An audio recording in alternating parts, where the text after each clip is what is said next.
Kisah Orang Kudus. Hari ini, tanggal 15 Maret. 1. Santa Luisa de Marillac. Janda.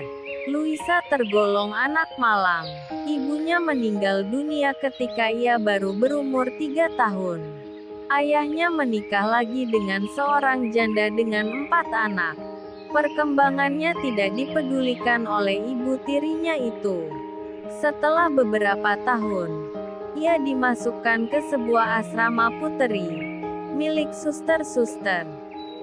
Disinilah mulai tumbuh minatnya pada kehidupan membiara. Tetapi karena kesehatannya selalu terganggu, ia keluar lagi dari asrama itu. Pada umur 22 tahun, ia menikah dengan seorang pemuda bangsawan bernama Antonius Legras, sekretaris istana Ratu Perancis.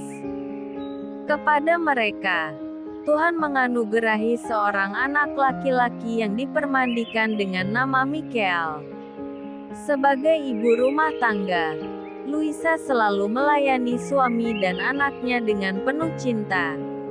Meskipun demikian, kesulitan dalam keluarga pun sering dialaminya. Suaminya sering tidak berada di rumah karena tuntutan tugasnya. Sedangkan dia sendiri pun kerap kali ketakutan karena merasa berat menangani anaknya. Kekhawatiran kemerosotan hidup rohaninya menjadi suatu sumber ketakutan lain baginya. Untuk mengatasi semua itu, ia giat melakukan pekerjaan-pekerjaan amal dan rajin berdoa. Kegemarannya melukis terus dilakukannya dalam waktu-waktu senggang. Pekerjaan-pekerjaan amal yang dilakukannya bagi orang-orang sakit dan miskin membuatnya sangat dekat dengan mereka. Atas penyelenggaraan ilahi, ia bertemu dengan Santo Fransiskus dari Sales. Pada hari raya Pentakosta tahun 1623, ia mengalami suatu peristiwa ajaib.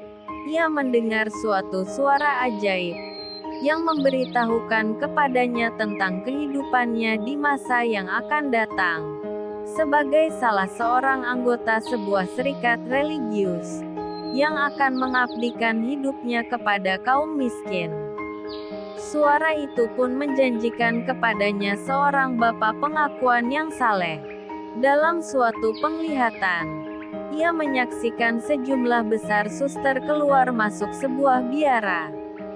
Pengalaman ini akhirnya menjadi kenyataan baginya. Pada tahun 1625, ketika suaminya meninggal dunia, Luisa mulai memasuki corak hidup baru seperti yang dikatakan oleh suara ajaib itu. Tuhan mengirimkan kepadanya Santo Vincentius Apaulo sebagai bapa pengakuannya. Oleh Vincentius ia ditugaskan untuk mengambil bagian dalam aksi amal yang dilakukan oleh perkumpulan Vincentius di Prancis. Pada tahun 1633, Vincentius menugaskan Luisa mendidik gadis-gadis agar kemudian mendampinginya dalam karya amal tersebut. Tugas ini perlahan-lahan menjadikan dia pembina dan ibu bagi sebuah tarekat baru, Tarekat Puteri-Puteri Kasih. Tarekat ini berkembang pesat dan menyebar ke seluruh pelosok Perancis. Mereka mengabdikan diri secara khusus pada pelayanan orang-orang sakit. Kemudian tarekat ini mengembangkan sayapnya sampai Italia dan Polandia. Luisa tetap menjadi pemimpin dan pembina tarekat ini selama 35 tahun. Sebelum menghembuskan nafasnya, ia berpesan kepada para susternya agar selalu bermurah hati penuh cinta kepada para miskin dan pengemis. Sebab di dalam mereka, Kristus tampak secara paling nyata. Luisa meninggal pada tanggal 15 Maret tahun 1660. Ia meninggal dengan penuh kasih dalam diri para miskin dan orang sakit. Putri-putri kasih ini berkarya juga di Indonesia yakni di Surabaya. 2. Santo Clemens Maria Hofbauer, pengaku iman. Kehidupan Clemens dihiasi dengan rentetan kesukaran dan kegagalan. Namun menurut Sri Pius ke-7 tahun 1800 sampai tahun 1823, sahabat karib Clemens, ia adalah seorang rasul yang tangguh, suci dan tiang penyangga gereja. Ia dikenal sebagai Rasul Gereja Vienna. Ia lahir pada tanggal 26 Desember tahun 1751 di Taswitz, Moravia, bagian dari wilayah Cekoslovakia. Sejak masa mudanya, ia bercita-cita menjadi imam. Tetapi keluarganya yang hidup dari hasil peternakan sapi tidak mempunyai apa-apa untuk menyekolahkan dia. Oleh karena itu, ia menjadi tukang roti semenjak berumur 15 tahun. Beberapa tahun berikutnya, ia menjalani corak hidup baru sebagai pertapa sambil tetap melakukan pekerjaannya sebagai tukang roti.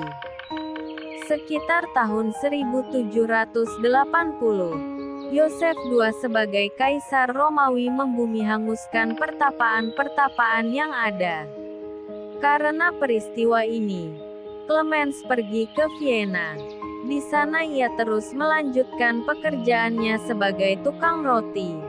Sementara itu ia mengikuti kuliah di Roma dan Vienna dari tahun 1780 sampai tahun 1784. Kemudian ia masuk biara redemptoris di Roma dan ditabiskan menjadi imam tahun berikutnya. Sebagai imam baru, Clemens dikirim ke Vienna untuk mendirikan sebuah biara redemptoris. Namun usahanya ini gagal karena perlawanan dari pengikut-pengikut Kaisar Yosef II yang ingin menundukkan para imam ke bawah pemerintahan absolut negara.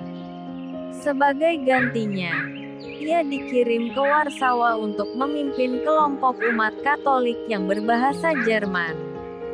Ia mengirim para misionaris untuk mendirikan biara-biara redemptoris di Jerman, Swiss, daerah-daerah Baltik, dan berbagai daerah di Polandia. Kira-kira pada tahun 1808, ia dipaksa oleh hukum anti-klerus dari Napoleon pertama untuk meninggalkan Warsawa. Ia kembali ke Vienna, dan di sana diangkat menjadi pastor pembantu untuk biara suster-suster Ursulin dan rektor untuk gereja mereka yang mulai dibuka untuk umum.